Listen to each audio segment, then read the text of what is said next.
Jack, what is an unpopular or controversial opinion that you have about the music industry? Most artists I know are really nice. A lot of times when you get into the manager aspect and like agents, they are not always as like friendly and as nice. I don't know. Some people don't really like how like artists are so nice, but managers are like not as nice. You kind of need that kind of a little bit of a fine line to work to make the project kind of work. It's not really that controversial. It's more just I notice it. I guess it just seems to be a pattern. It seems to be a pattern I've noticed with other artists and then other artist managers. Some artists will be like super excited to work on something and they'll like, everything will be going great. But then their manager will step in and be like, no, never mind. We're going to pull this. And just like, that's happened on my end. That's happened on other artists I've seen it there.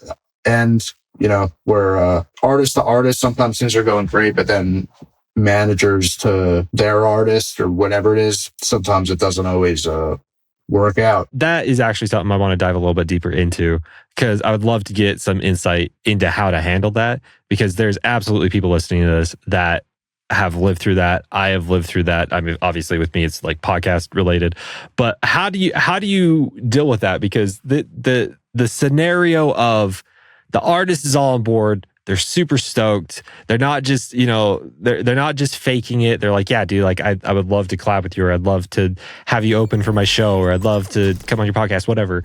And then you get the absolute dreadful email that says, which is from the manager, that says, hey, we're going to hold off from this for now.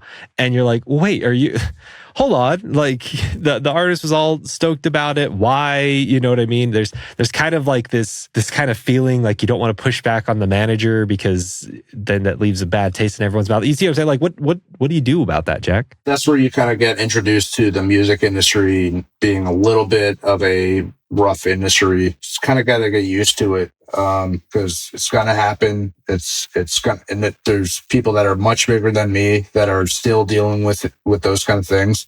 So once you kind of know that this is just part of the business, the same way that like people that work on Wall Street or in meetings and things don't end up working out on their end. It's kind of like the same kind of thing. Like sometimes just with managers and stuff, that's once there's like money and finances involved, they're looking at it with a different lens than we are. So as long as you remember, the music industry can be a little rough around the edges sometimes. It's not just you that's experiencing it.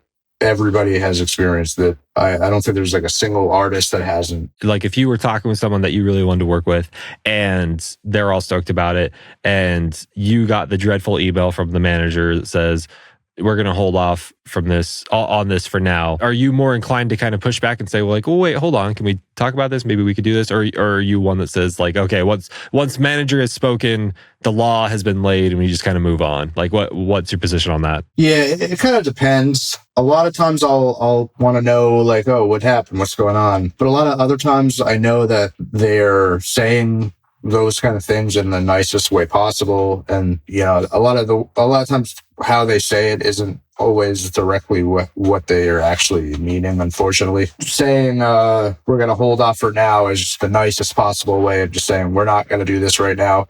Maybe in the future we will, but I don't want to say, yes. And it's kind of just, that's where it's just like, yeah, I just kind of move on and hope for the best, but don't you got to get a little bit rough edges sometimes in this industry. Some thick skin. Thick skin, yeah, that's the word I was looking for. Yeah, you got to get really good with rejection. How do you deal with rejection? Do you feel pretty good with dealing with rejection, or does it still hurt pretty bad? No, I'm pretty good with it now, just because I know it's such a big part of the business. When I first started, though, I was like, I did not understand it, questioning everything, going into like a crisis in my head, self-doubting everything they're doing. But no, just there's so many factors that go into things. You feel like now that if you get rejected now for whatever, for a collab, for anything like that, it's not attacking your self-worth or like your worth as an artist or anything like that. It's just like, yeah, it's just part of the business. Yeah, no, it's just part of the business, because it could just be that the song is like good, but might just not be what they were looking for at the moment. And it sounds great and it's a great song, or if it's like pitching for a singer, same kind of thing. Like it just might not be what the style they're looking for. Like it doesn't mean that it's bad or anything like that. Like that's like the first thing that people go to. They kind of think, oh, this must just be really bad when they're not used to Rejection, but it's not like that at all, really. I know there's a lot of people that listen to this podcast. You know, they're terrified to reach out to the record labels. They're terrified to reach out for collabs. They're terrified to reach out for anything at all, even just to say hi. You're awesome. You're one of my favorite artists. They're terrified of rejection. At the end of the day, is what it is, right? Do you have any tips with that? Or are we just going to say the Elden Ring phrase, which is just you just got to get good. You just got to walk through the fire and deal with all of the nasties along the way. Like what's your suggestions with that? Yeah, you do have to kind of walk through the fire a little bit. Just put in your mind that rejection is going to come. It's just going to. So I think if once you have that in your mind a little bit, it's better to go through the rejection than to avoid the whole thing completely and miss a potential, opportunity because you didn't, reach out to the label or the artist or whatever it is. They call it shooting your shot for a reason. It's better to shoot your shot than to not do it at all, because that's worse in a way. Because then you're just guaranteeing yourself that it's not going to happen right then and there.